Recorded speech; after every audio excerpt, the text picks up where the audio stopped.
Yeah, I look like 3 words ahead. So really quick, congratulations to our 13 recipients and all the additional recipients as well. But we also want to plug, while we have the moment, for our Chili Heart Run. We will be holding it. This is our second fundraiser of the school year. This will be Saturday, February 10th at St. Clair High School. It is an amazing run. Registration opens December 1st. You can easily search Chili Heart 5K in Google. It'll come up. And then registration starts December 1st. This is virtual and in person. There is a walk and a run. So a lot of opportunities simply to donate. It's not expensive, $15, $20, $25 to register.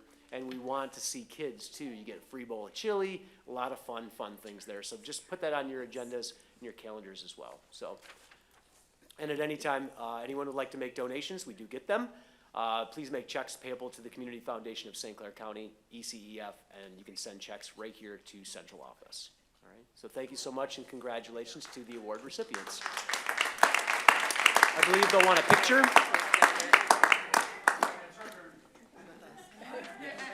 Yeah. Can you get them all or no? I'm just hiding behind the body. Okay.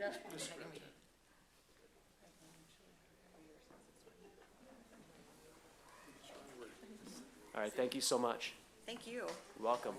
Great stuff. Not sure where I'm going. Got it? Thank you. Okay, great stuff. All right, next is our academic spotlight with Pine River Elementary and their Links program.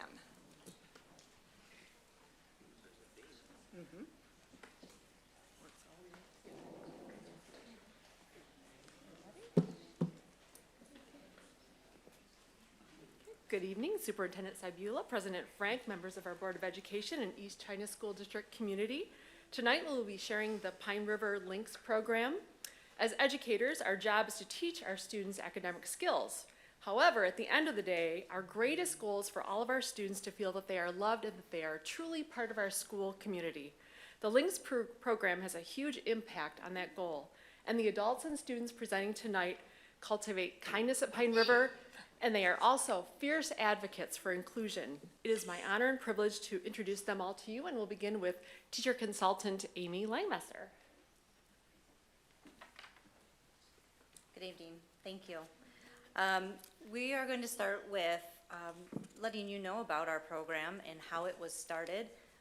Back in the early 1990s, it was started by a group of special education staff, and they were trying to look for a way to include their students with special needs, and they were concerned about their isolation. So they came together and they started training and finding peers that throughout their building that would begin to serve as role models and serve as academic supports as well as interaction partners for their students. It was launched in a small Michigan school back in the 1990s, again concerned with the isolation of their students with disabilities, and now 30 years later there are hundreds of districts throughout the nation that have adopted and adapted a program similar, the peer-to-peer program, to meet the needs of their students with and without disabilities. And our next slide is going to go to Jackie Franklin, is our school social worker. All right, hello. So a little bit about how we have the students involved in the program. For the younger students, they may have autism, they may have anxiety, ADHD, they may be new to Pine River, they may just have a hard time making some friends. They may just need some extra support in class and during some social times. So we have all kinds of different reasons why people are involved in the program. They may have really high needs, they may just have a little bit, but everybody needs something. So, and the peers, the older ones that we choose to work with them, they may be excellent leaders and students around the school. They may need some motivation.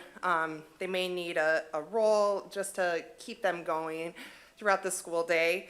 They may have some tough stuff going on at home, and that's one of the first things we do, is I want to get them involved and have something to keep them going. When maybe not everything is going well, they can have this.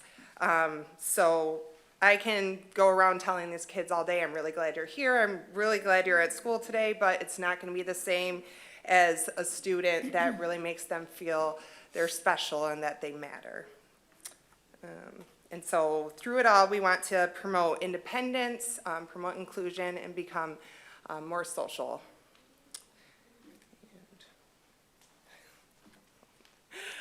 So a quote by Brene Brown, the opposite of belonging is fitting in.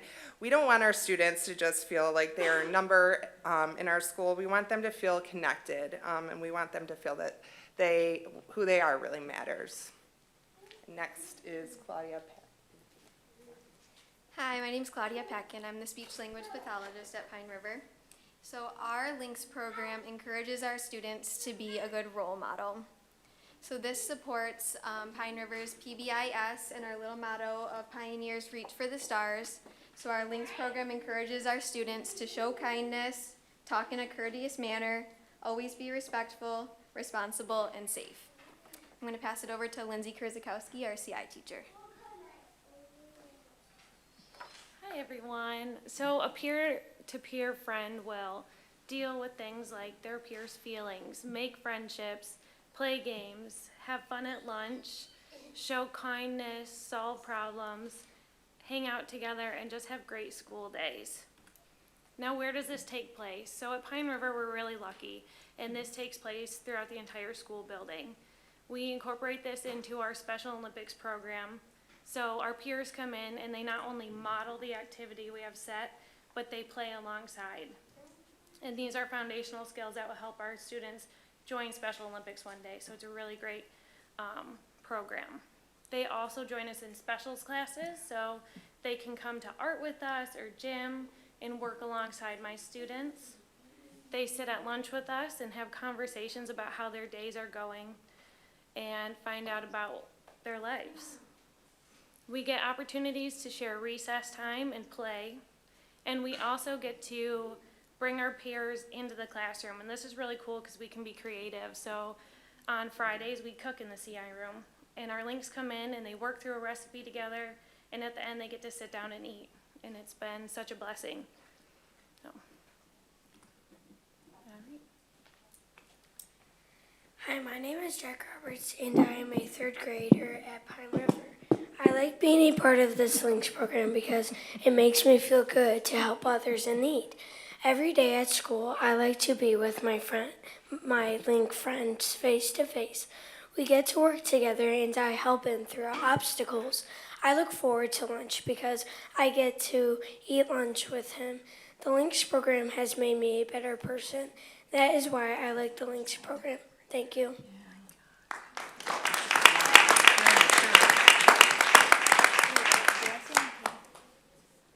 Next we have Kane Fraley. Hi, I'm Kane Fraley. Everybody needs a friend. This program gives those in need a friend to rely on.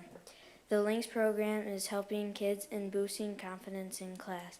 And being a friend is a fun program, and it gives you a chance to participate in something great. It feels good to help someone who is struggling.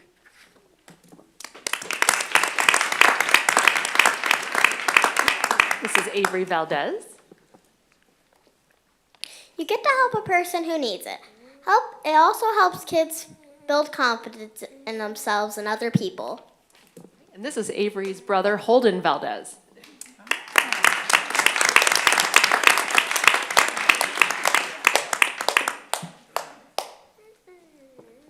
Next we have Jackson Weeks.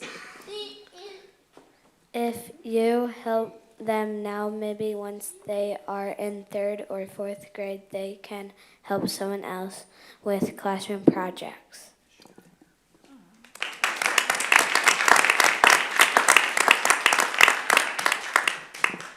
So we put together a little collage, picture collage. We started our program at Pine River last March, and it was kind of, we want to see how it gets put together and how it's going to work. So it was kind of a piloting situation, but it blew up and everybody got so excited and wanted to join in.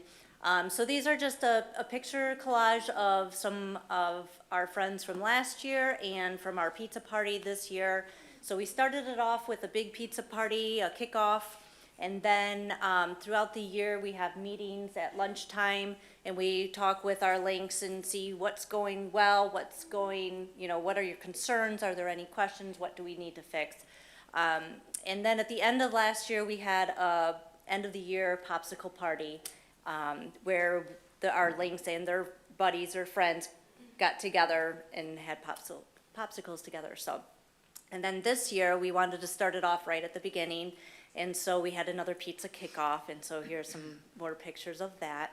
But there's pictures of the kiddos at lunchtime and in the cognitive impairment room. In the smiles just says it all. So. And then we also invited one of our parents of one of our links, Sam, would that come up? Hello, everybody. I hope that I can get through this quickly because, sometimes you write a lot and then you're up here for a couple of minutes and it's gone. So my son Noah up there, he's a 10-year-old boy. He's a student at Pine River Elementary. He has a love for nature. He loves music. He has taught himself to read when he was 3.5 before he could even vocally speak. So very intelligent kid. And I moved him here to East China Schools when he was entering kindergarten. It was in February of 2020. He was at a different school district and we moved here.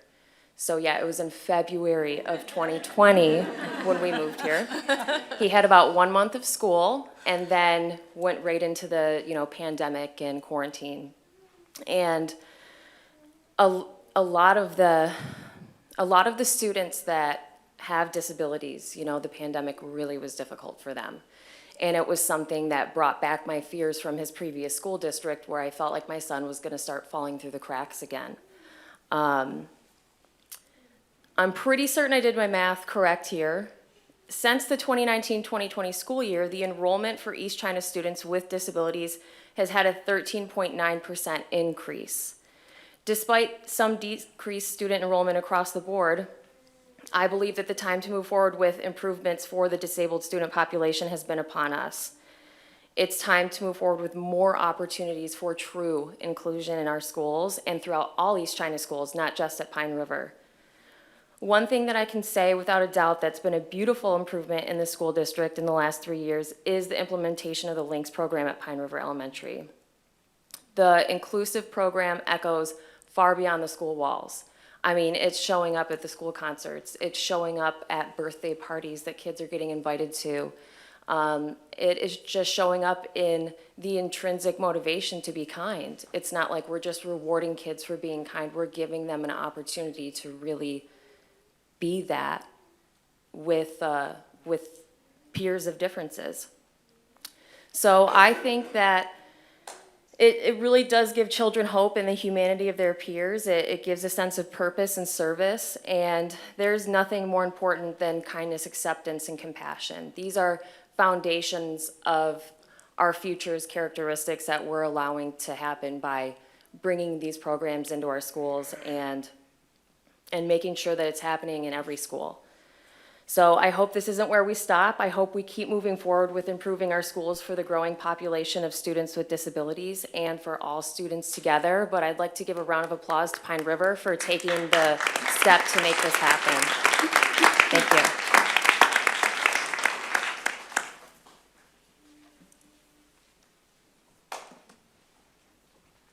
Thank you. Do you have any questions?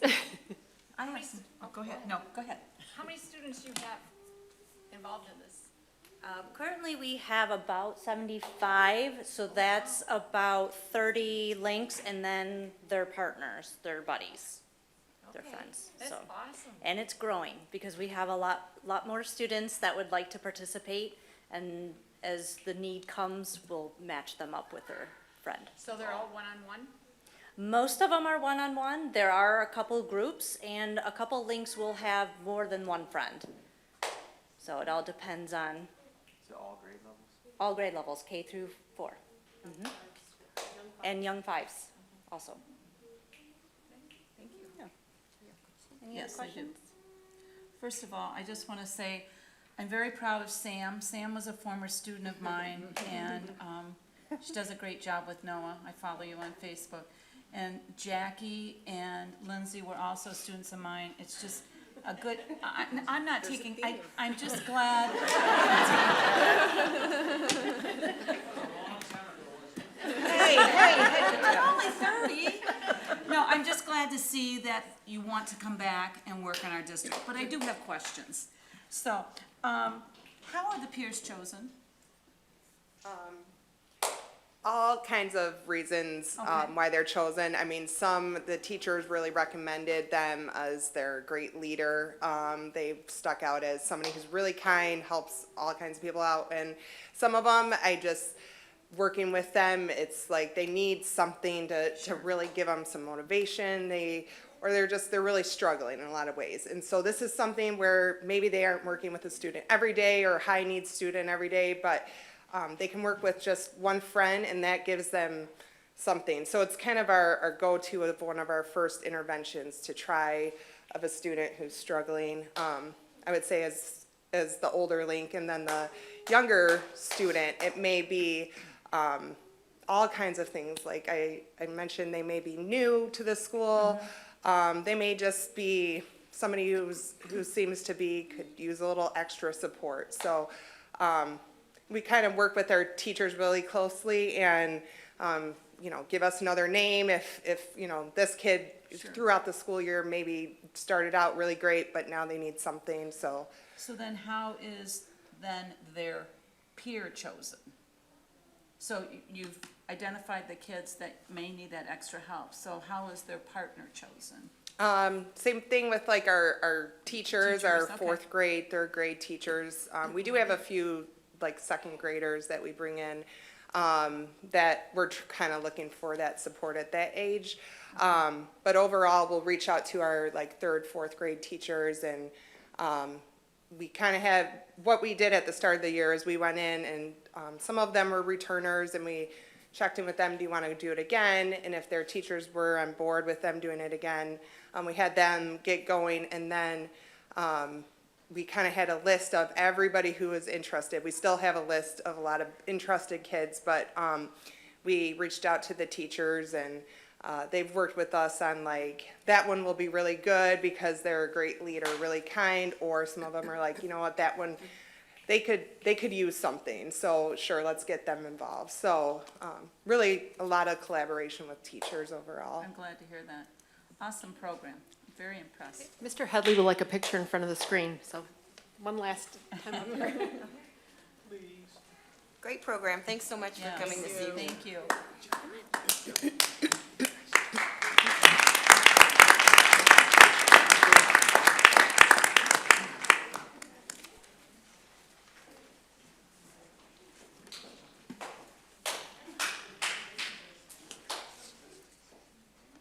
What a good-looking group.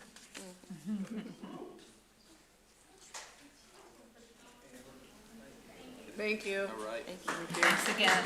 Okay, at this time, we're going to take about a 2 to 3 minute recess. So anybody from our presentations that would like to leave before we continue on with our meeting, feel free to do so.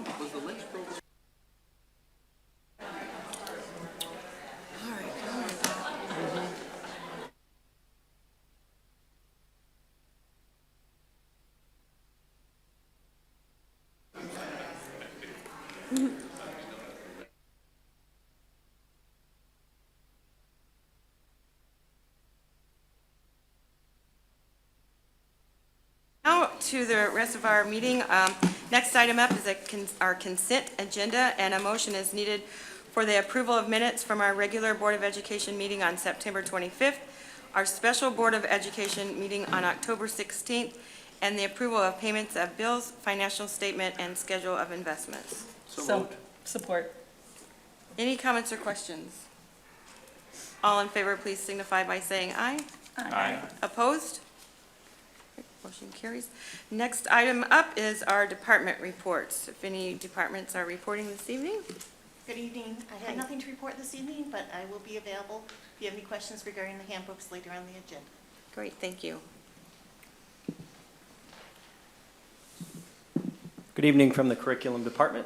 Just a couple updates on some of the investments within the district.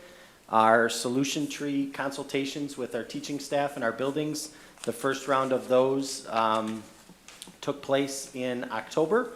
And we are meeting with, we being the administrative team, is meeting with Tisha Thomas, the consultant from Solution Tree, to plot out our next steps on our pathway to being a model district for professional learning communities. And then the only other thing is our McGraw-Hill special education programming for reading. We are starting up the coaching sessions for that, along with year 2 of Open Court, the Open Court reading program in K through 5. The coaching sessions for that will be beginning as well. And then our new middle school Amplify ELA program, the coaching consultation sessions will be beginning for that as well. So that's all I have. Thank you. Thank you.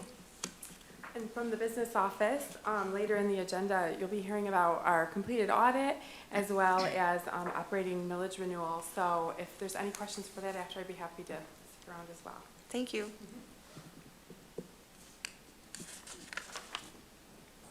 I'd like to provide an update on some of the items related to bringing the custodians back in-house. Our original timeline for this transition would have given us a few more months than what we ended up having. When EnviroClean was informed about our decision, they told us they would be out of the district on August 1st. When we asked if there would be an option to purchase some equipment from them, but they declined. As a result, this required us to purchase new custodial cleaning equipment and snow removal equipment in order to service the schools. We immediately started working on purchasing all of the cleaning equipment. We used the Omnia Purchasing Cooperative to obtain quotes from the vendors that were awarded the contract for items that were bid through the purchasing cooperative. We ended up using the Omnia Purchasing Cooperative to purchase all of the cleaning equipment. Once that was completed, we started working on the snow removal equipment.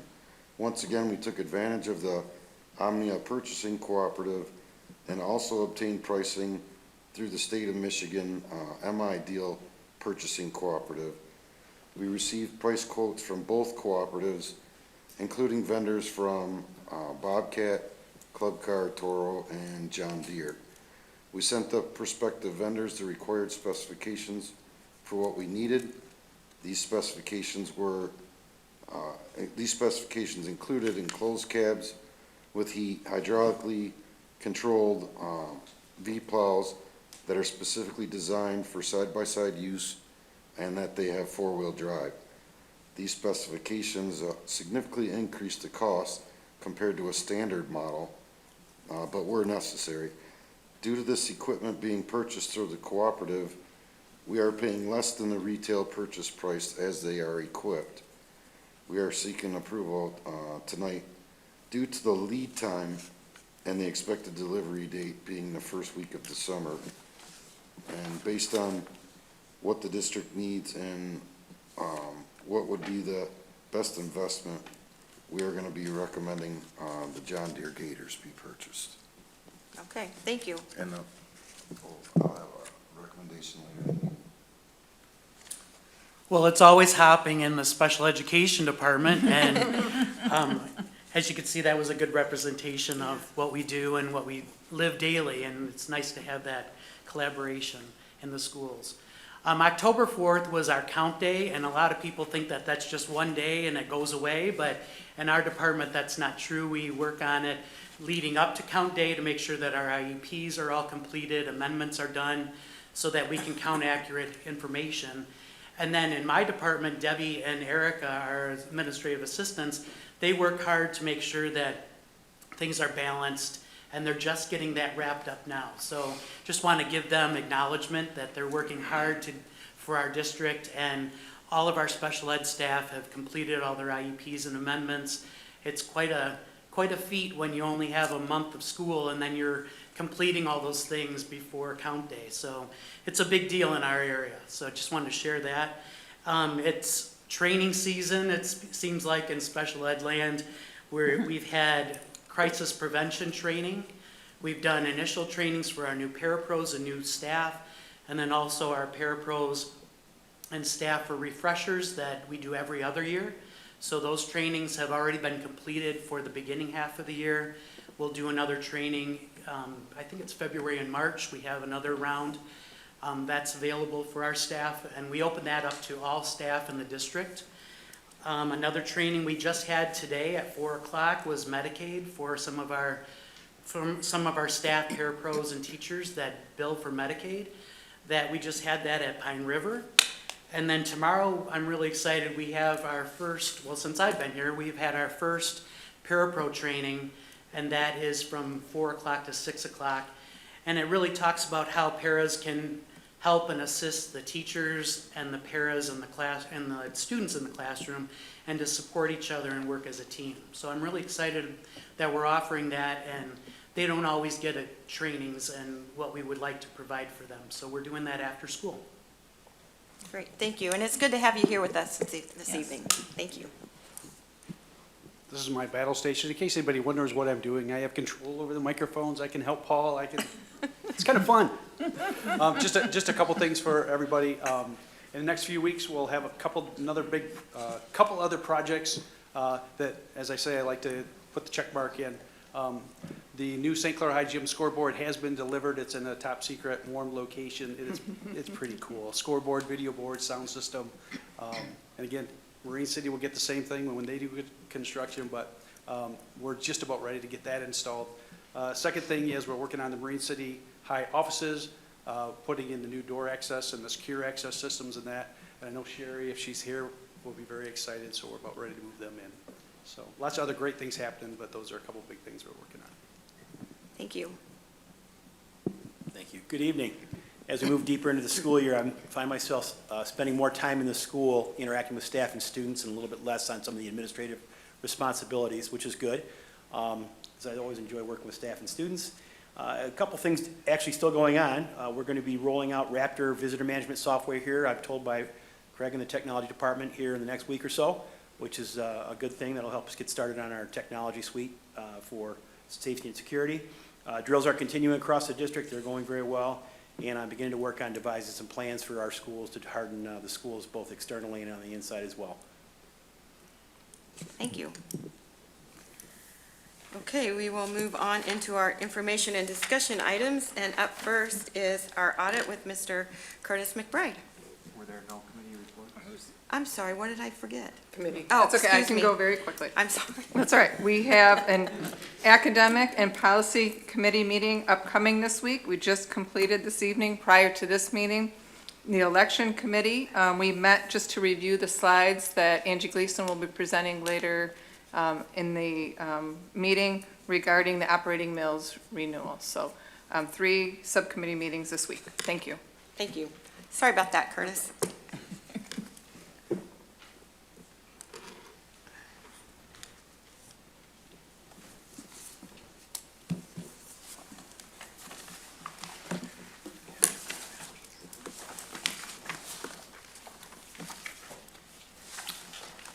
Good evening, school board members, Superintendent Cybula, President Frank. My name is Curtis McBride, and I'm a CPA for McBride Manley and Company. With me this evening is Samantha Hudson, one of my business partners at the firm. She was also involved in the audit this year. We are here to present the results of our audit of the district for the period ending June 30, 2023. All of you should have a hard copy of the presentation in front of you if you'd like to follow along that way. Before I get into the slides, I first want to talk about our audit opinion. There are 3 types of opinions you can receive from your auditor. One opinion is what we call a clean or unmodified audit opinion, which means we believe the financial statements are fairly stated and they are in compliance with our professional standards as CPAs. There are 2 other types of opinions that we call modified. One is called a qualified opinion, which means that we believe the financial statements are fairly stated for the most part, but there may be some exceptions to that.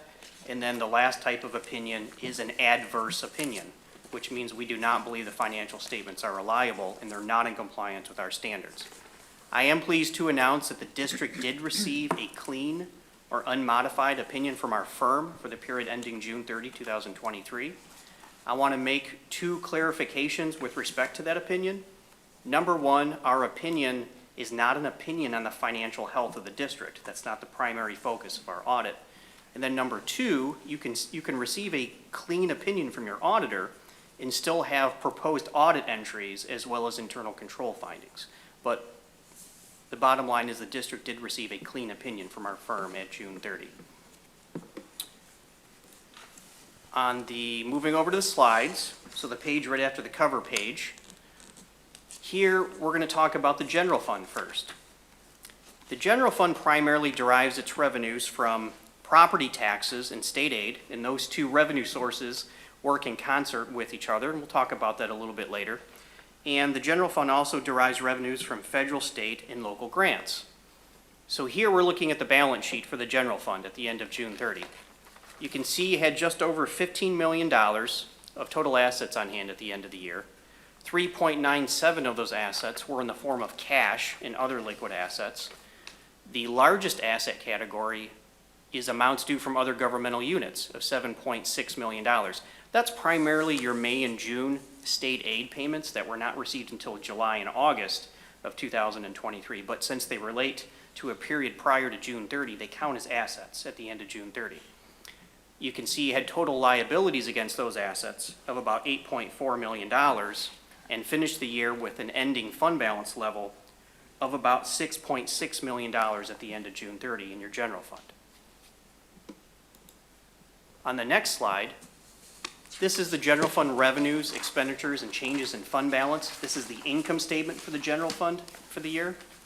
You can see it generated about $50,215,000 of total revenues, about $11.38 million in property taxes, that's the school operating millage. You can see it generated another $32.47 million in state sources, that's primarily your state foundation allowance. You can see you spent about $50,526,000 during the year in general, so you actually used up about $311,000 of your fund balance in general during the 22-23 fiscal year. On the next slide, here we're looking at general fund revenues by source, and we're comparing 2023 to 2022. You can see total revenues went from about $44.36 million in 2022 up to about $50,215,000 for 2023. So that's more than a 13% increase in revenues when you compare 22 to 23. The thing you need to keep in mind is you shouldn't expect this to happen on a consistent basis. The district is still receiving a lot of one-time funding, a lot of the COVID funds that are running through the district, and you can't count on this to happen every year. Most of these programs are set to expire coming up shortly. For example, one of the major federal programs is the ESSER grant. That grant period ends in September of 2024, so less than a year. In looking at 2023 specifically, you can see it generated about $11.38 million in property taxes, another $32.47 million in distributions from the state. And then federal programs, you can see it generated about $4.8 million for federal programs. The major federal programs, one of them I already briefly discussed, the ESSER program. Title I is part of that, IDEA. And then when you compare the 2 years, you can see distributions from the state went from $28.9 million up to $32.47 million in 2023. A lot of one-time funding is running through those state of Michigan distributions through state aid, and those are not going to occur every year. Same thing with your federal programs.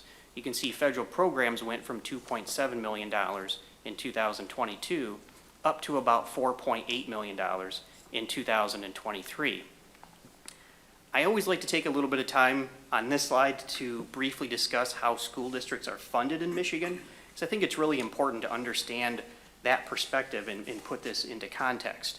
So in Michigan, districts are funded on what we call a per student or per pupil basis. So your state aid is dependent on your student population each year. And the state of Michigan sets a maximum per student funding that each school district is going to receive for the school year.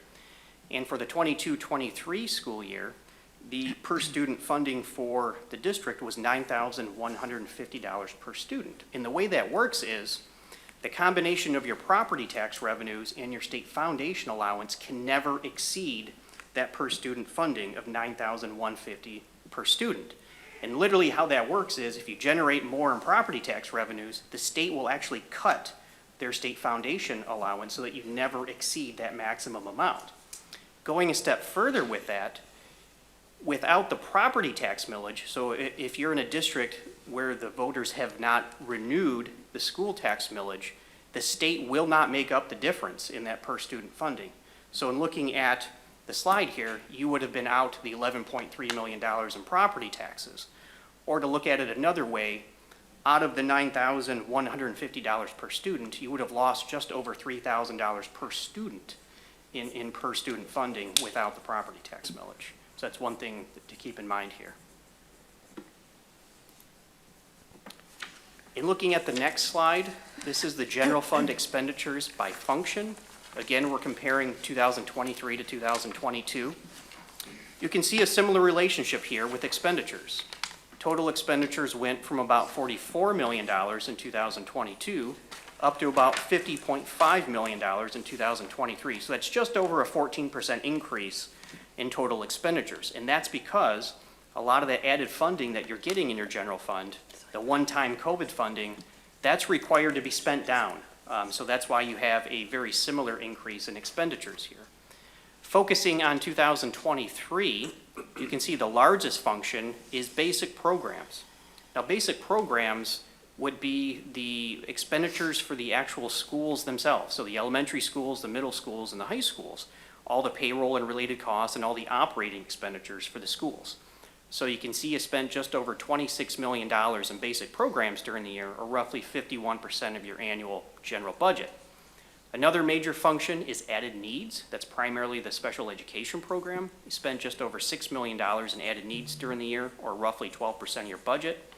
And then operation and maintenance is another major function. You spent just over $4 million during the 22-23 fiscal year, or roughly 8% of your budget. And again, you did have an increase of 14% in expenditures because you're spending down some of those COVID funds that you've received during the year. On the next slide, this is the 10-year historical revenue and expenditure trend for your general fund. So here we're going back to 2014. So you can see on the left, starting with revenues, really from about 2014 through 2020, revenues were pretty stagnant and hovered around $40 million a year. And then you can see an uptick in revenues beginning in 2021 through 2023. Those are the post-COVID years. And so that's when you started to see some of that COVID money run through the district. You can see a similar relationship with expenditures on the right. Really, they were pretty stagnant from 2014 through 2020. And then you see an uptick in expenditures from 21 through 23 in the post-COVID years, spending down those COVID funds.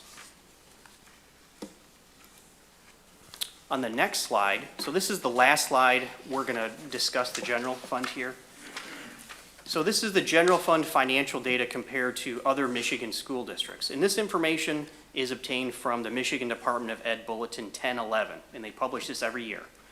The thing to keep in mind about this is that this lags a year behind, so this is information from the bulletin from the 21-22 school year, and we're comparing it to the 22-23 East China School District information. When you look at the comparisons here, you can see a lot of similarities and some differences. Each school district's a little bit different in how they spend their funds. But in my opinion, the most important information that can be gleaned from this slide is about 3/4 of the way down. When you see total fund balance as a percentage of total expenditures, that's a common benchmark when you look at the financial health of the fund. And you can see for East China School District, you were at about 13.12%. So that was your fund balance level as a percentage of total expenditures for June 30, 2023. If you follow the columns over, you can see the average of all districts throughout the state was about 20.32%. And then the average for districts of similar size to East China, which would be students school districts with a population between 3,500 and 3,999 students, it was about 20.29%.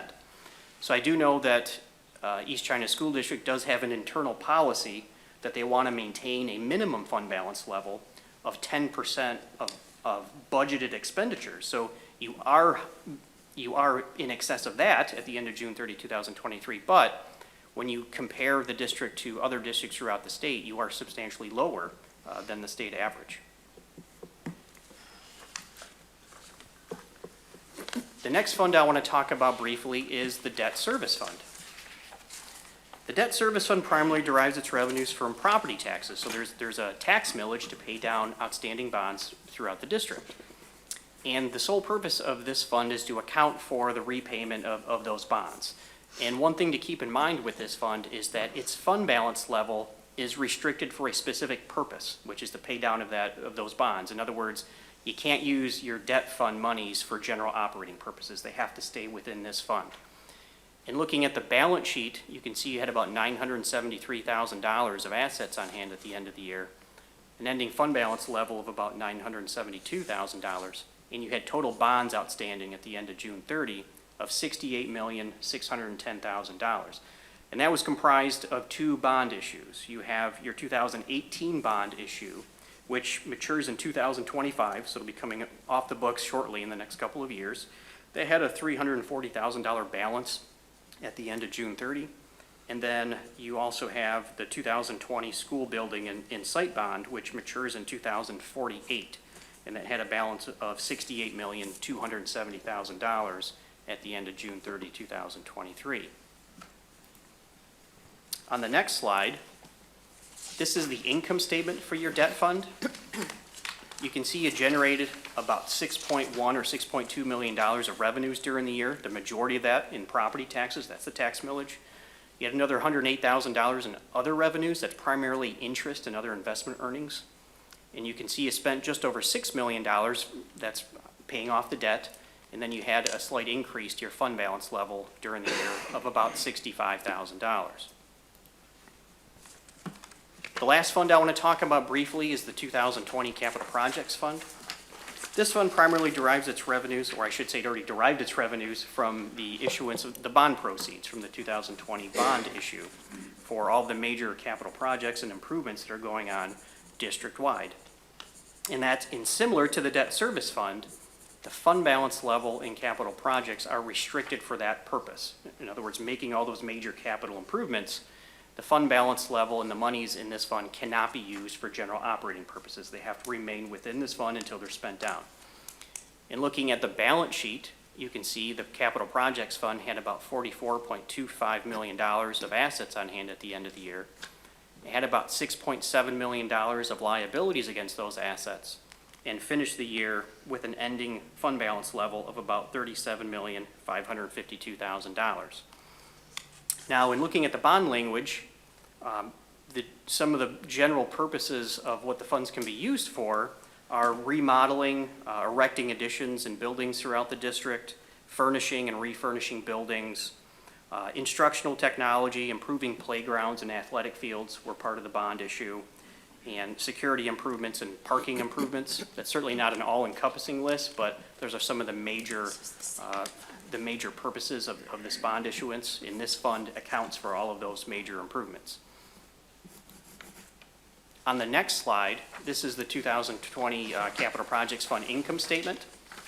So you can see you generated just under $1.6 million of revenues during the year, primarily from investment income. You spent about $25 million during the year, and again, that's for the major capital improvements, spending the fund balance level down. And so you actually used up about $22 or $23 million of your fund balance level in capital projects during the year.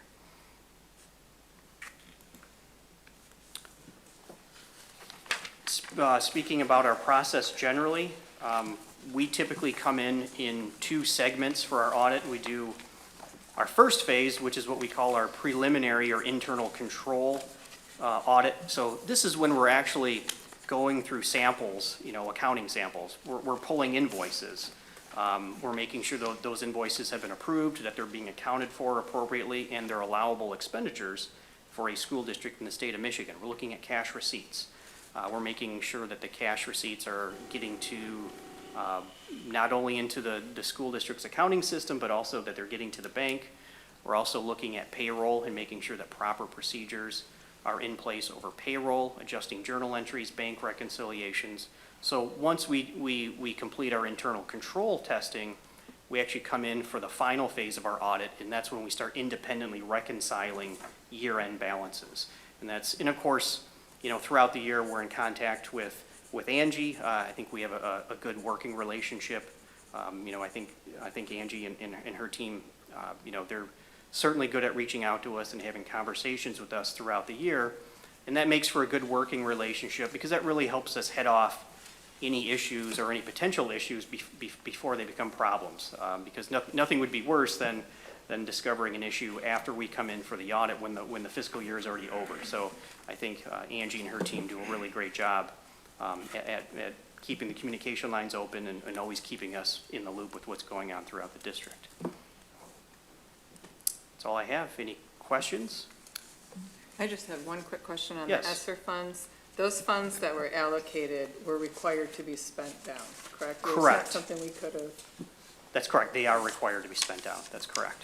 Thank you. And again, as I mentioned, that program ends September 30, 2024, so they'll all have to be spent, you know, by that date. And that program, to my knowledge, has not been extended, so that'll be it for ESSER funds.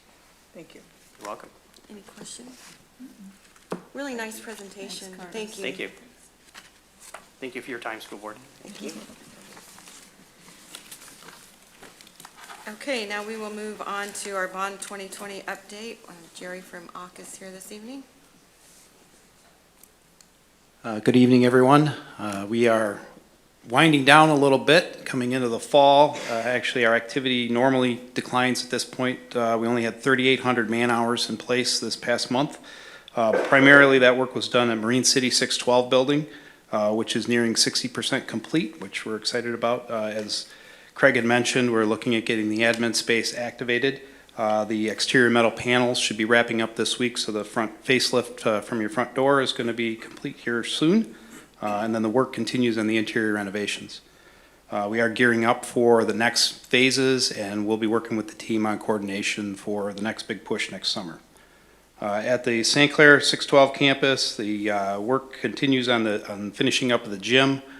We did have to bring back the wood floor contractor on the wood floor in the gym. There were just some finished things that weren't quite up to standard, so they are back, basically refinishing the entire floor to get it so that it will shine and look good for years to come. And then on the next phase, we expect to see the bid documents shortly, actually this week, for long lead mechanical equipment and electrical equipment. We are still facing supply chain issues with those, so we're trying to get those bid out ahead of the final bid documents that'll be out here in a couple months. So that's what we've got. Okay, any questions? Thank you. Thanks, Jerry. Okay, we'll move on to operating mills information. Angie? Good evening. So I'm here this evening to provide an update or some information about our operating mills that will be coming up for renewal soon. The, where am I clicking?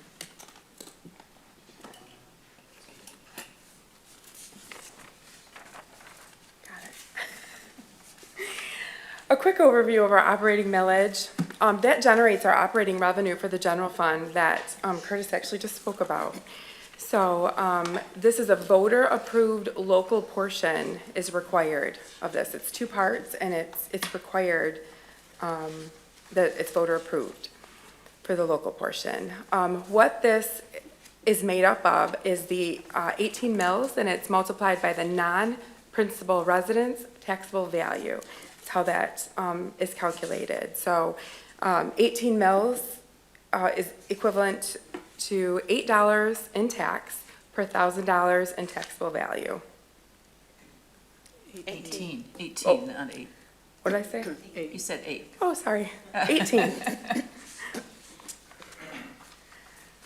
So foundation allowance. The foundation allowance is approximately 64% of the district's funding, which is based on the number of students enrolled. The amount of the foundation allowance is set by the state, and for the 2023-24 school year, it is $9,608 per pupil. The foundation allowance is paid to the district in two sources, the local portion and the state portion. So a little bit about each of those. Again, the local portion is generated by the 18 mills levied on non-principal residence properties in the district. It's paid directly to the district from that levy, and the levy is collected by each of the cities and the townships within the district. So what is this non-principal residence property? It's commercial or industrial, second homes, vacant land, rental properties, all property that is not a principal residence. This voting opportunity does not affect homeowners. Now the state portion. So the state portion, as Curtis had mentioned, makes up the difference in the foundation allowance. So it's the total allowance and then less the amount that should be collected in the 18 mil levy. And that's paid directly to the district through the state in our state aid payments monthly. So how it breaks down for the $9,608 per pupil. So the local portion, again, 18 mils times the non-principal residence taxable value, and then of course you divide that by the student count, comes up with our local portion, which of that $9,608 equates to $3,624.10 for a total of $12.7 million, which is 38% of the foundation allowance. Again, must be voter approved, this portion. So then the balance, we'll skip right down below the oval there, and the calculation again is this year on our state aid, our student count as of right now is 3,522 students, multiplied by our foundation allowance of $9,608. Our total foundation allowance is $33.8 million. So when we take that $33.8 million, subtract our local portion, the state will only pay us the $21.1 million, which is 62% of the foundation allowance. Any questions about that? Kind of gets into a lot of detail there. I have one question. So it's required by law for the local portion to be approved by voters. All districts in Michigan are required to levy that 18 mills on non-homestead property. What happens if it doesn't? What happens? So if that does not pass, it's up to us to make that up. So essentially we're cutting, really. So we'd be cutting the 12.7 million. Right. So when you looked at the, 2023's $50 million, there was about 15 line items, I think, that made that up. So any combination of that. I know one great example that always gets brought up, well, we'd have to cut sports. Well, sports was 1.7, I think it was, 1.6 million of it. So that's, one small piece. That would be 10% of, what we would need to cut. So what's an example of some things we wouldn't have to cut? I'm sorry, say that again? What's an example of some things that we might have to cut? How would that affect us? Okay, so I believe on that line item, the entire operations management portion was 400,000. Did that sound right, Kirk, when it was up there? 4 million, sorry. That was $4 million. So, that would be a third, but we wouldn't have clean buildings and no one to, take care of the buildings. So again, that's one small piece. So, the general fund items is the instructional pieces at all of our buildings and our support staffs. It's our salaries, our benefits, our purchase services, and, our basic operations. Right. Thank you. You're welcome. Okay. So the operating millage proposed renewal is a renewal of the current millage that we have in place, which is 19 mills. That was approved by voters in 2016. It will cover again another 9 years. applies to the non-principal residence properties only. Homeowners do not pay this tax, and it is not a tax rate increase. It is a renewal of an existing levy. And, okay, so why 19 mills? Because we can only collect 18 mills, right? So, one last slide here. So, Proposal A and the Headley Amendment limit the increases on the property taxes. Headley reduces the millage when a tax base grows faster than in inflation. It's commonly referred to as the Headley rollback on our millage rates.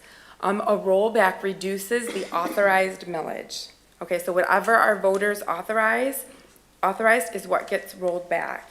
And fortunately enough, in the last 9 years, East China has not experienced a rollback, and we've always levied our full 18%, even though our voters have authorized 19 mills. It has went untouched.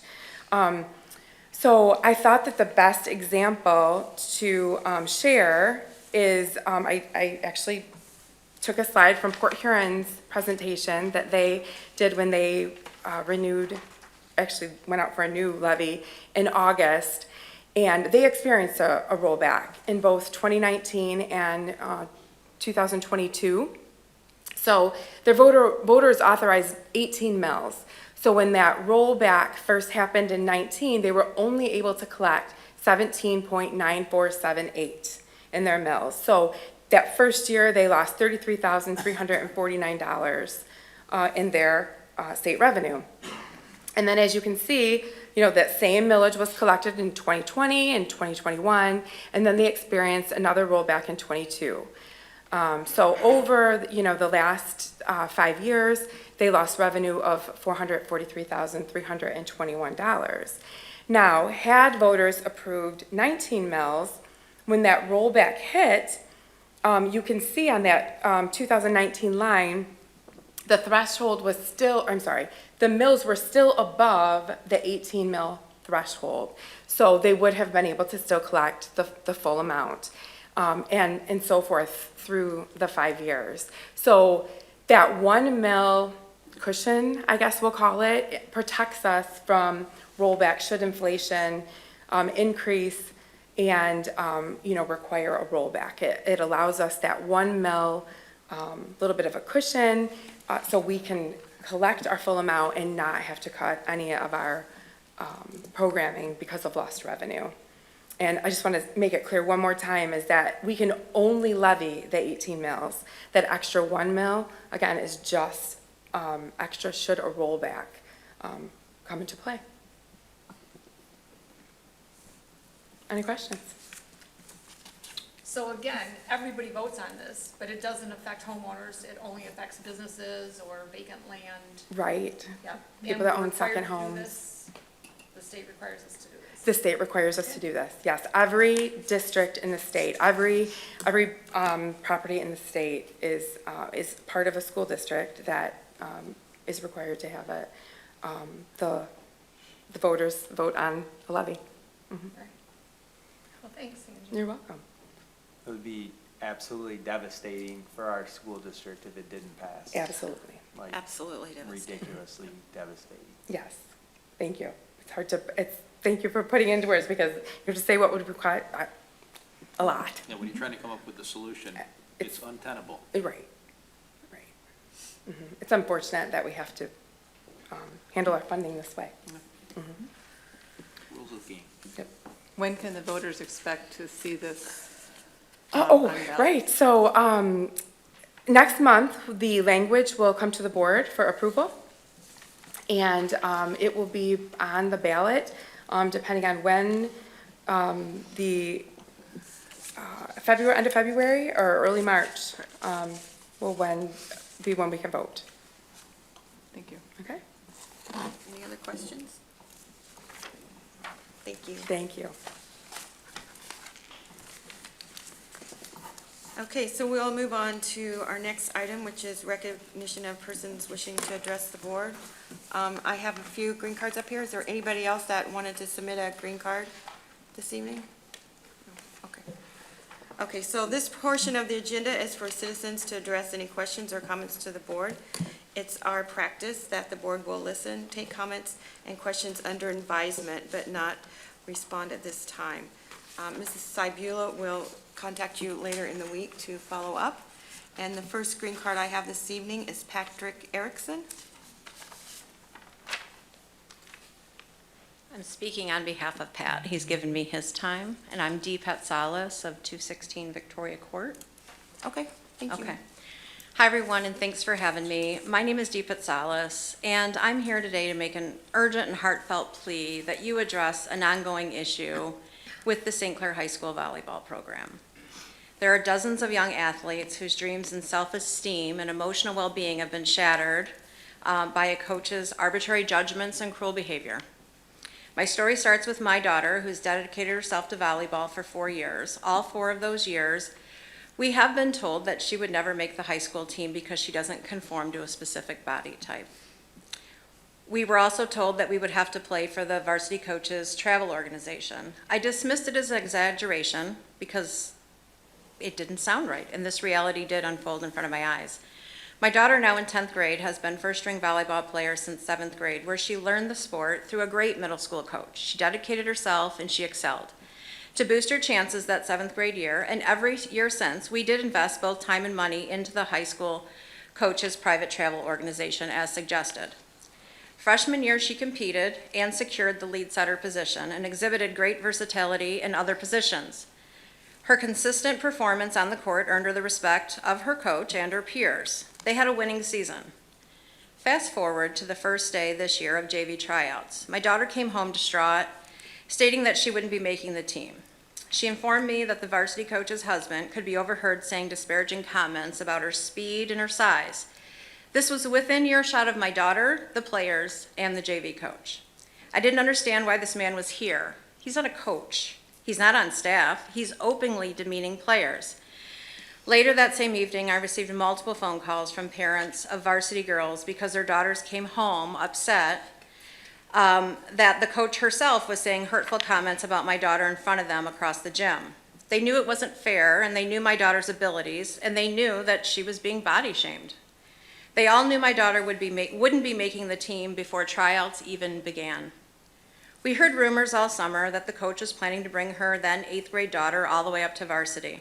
Although I respected the idea that her daughter may be deserving, how could such an assertion be made prior to tryouts?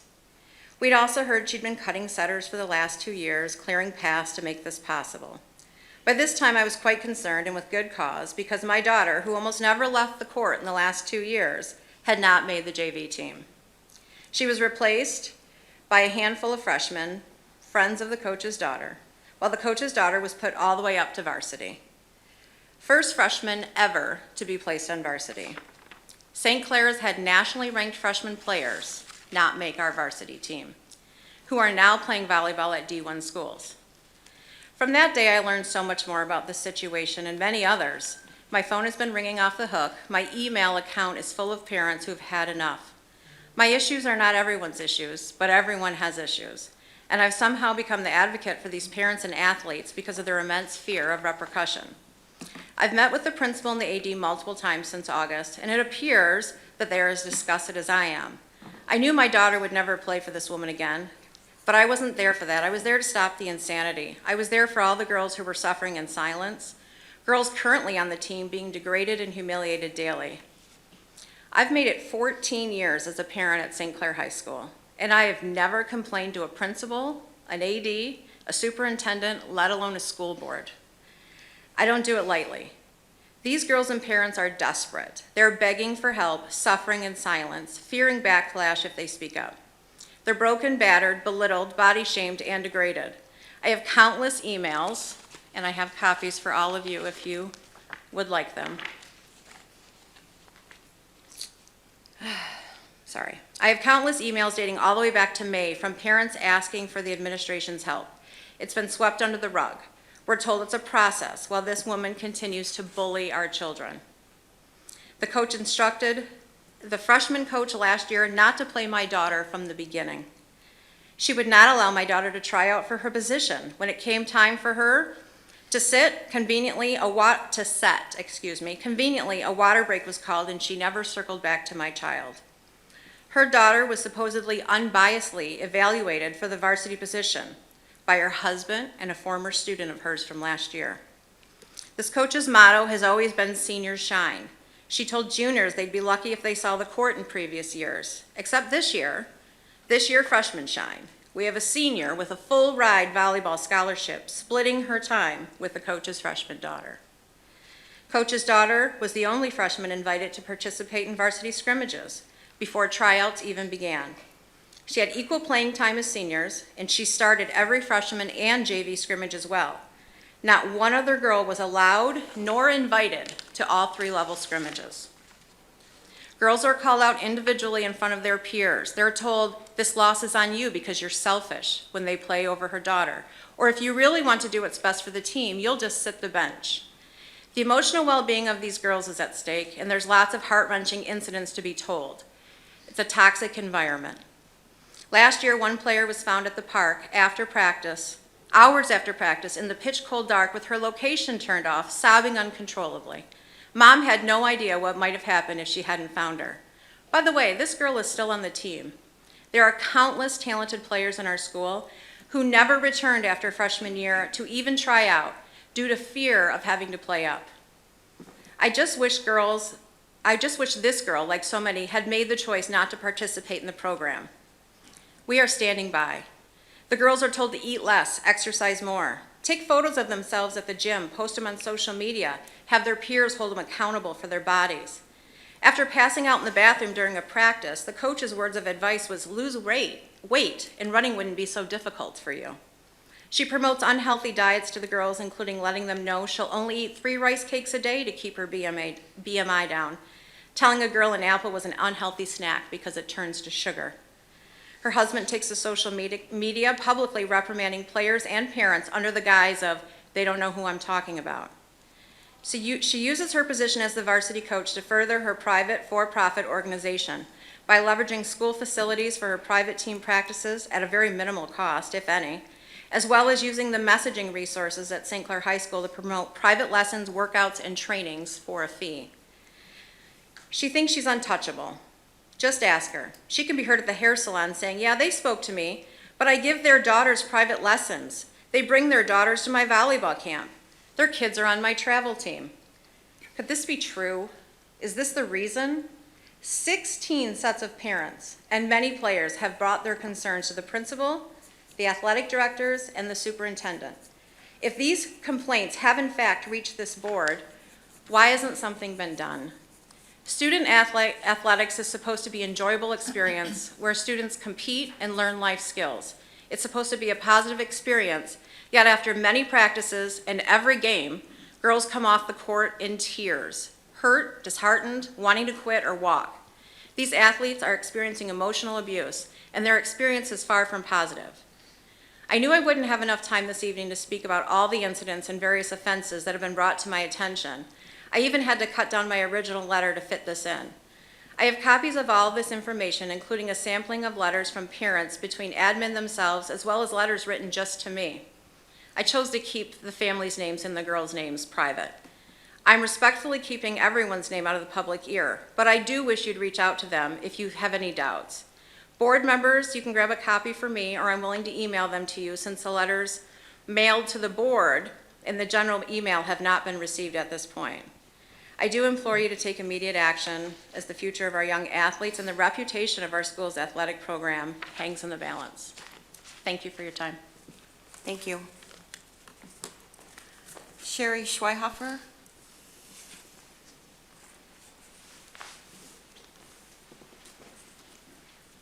Hi, my name is Sherry Schweihofer. I am from 6237 Rattle Run. I am a mother of 5 3+ sport athletes, and I'm here on behalf of the St. Clair High School volleyball complaint that was just heard. The only statement that I can make is that my daughter's starting varsity libero is 100 pounds on any other girl on the team, and she has not experienced what Ms. Patsalas just spoke about.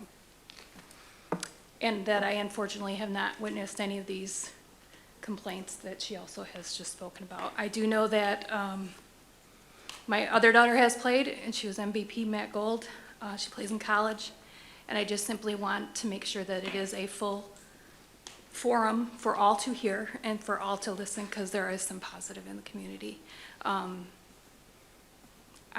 still shaking from what Ms. Petzalis has just heard. All that I can do is state that my daughter was spoken to today and that she is not experiencing any of these things.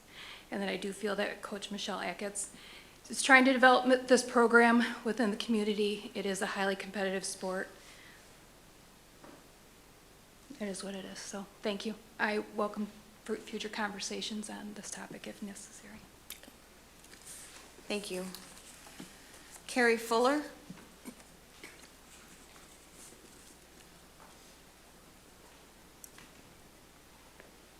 Hi, I'm Carrie Fuller. I'm going to give even more for my address. 6266 Gibbons Road. That would be Grant Township or Jetto. We school of choice here for the volleyball program. My daughter is 5'1". No body shaming going on. She will outjump anybody on that team because she works to do that. Coach does not, to my knowledge, to my daughter's knowledge, body shame at all. Coach Achatz goes above and beyond in so many ways. I came from a district where when asked about additional opportunities for students to improve within their sport, the coach said she only coaches during volleyball season. Her time is her time. How awful for that community that kids had to leave their district for volleyball or for travel opportunities. You in St. Clair are extremely lucky to have someone so devoted to the children in your own area. You have a chance to build a legacy within that sport, within this community, because someone is so devoted and is already in place to help do that. And she's doing that in ways that build confidence in these girls. She doesn't belittle them, to my knowledge or to my daughter's knowledge. Granted, we've only been in the district for 2 years, but we're fully aware of other coaches that do the same. Not Coach Achatz. She is patiently explaining the expectations, the skills, the strategies. I hope the powers that be don't listen to the few parents who are unreasonably complaining. One criticism that I have heard from the complainers is that Coach Achatz is just all about money. Well, I don't know any of those complainers who would give their time freely for someone else's kid. They're referring to Infinity Travel League, out-of-season lessons, etc. My daughter's happy to be signed up now that we have additional opportunities through Vertimax now. Can't imagine how high she's going to jump now. Those complainers can't even find it in themselves to stop their negativity long enough to clap or to cheer for anyone else, and often not even for their own kids during games. I'm sure that if we explained it slow enough for them, they too would agree that even they would not freely give up 10 months of their own year to continue the volleyball development through the elementary, the middle, and the high school levels. They're only concerned with their children's play. That is it. There are kids devoted to their development all year long here. I, for one, am glad to have opportunity within this community. We don't have to seek opportunity elsewhere. We have hundreds of kids whose parents shell out thousands for them to continue development through travel sports out of district. Children of those who are complaining even do that for other sports. How hypocritical to find fault in Coach Achatz for keeping a travel league here in our own backyard. Despite all the unfair constant controversy on this team, Coach Achatz has given up her own time for team building dinners and bonding activities. What Coach does is try to make a positive family experience in a positive environment. She should be commended, not criticized. Many parents have spent time together in the stands all season long doing nothing but complaining instead of watching their own children play. Nor do they support any of the other players on this team. How sad. I don't see a benefit at all in that for their own children. What are they teaching their children? They're teaching a mentality of me first. Might I remind them, this is a team sport. Despite being a young, short team struggling to achieve because some parents have created such a negative divide, there are some really amazing young athletes on this team who are working overtime and cheering for every single player to make up for the complainers. They're working overtime to make up for seniors who badmouth them routinely and claim they aren't as good as they are. I hope the board rewards these kids by keeping Coach Achatz, who's doing her very best despite the complainers, to keep a positive atmosphere on this team. An argument being made is that seniors should play. First of all, they are. So I don't understand all the complaining.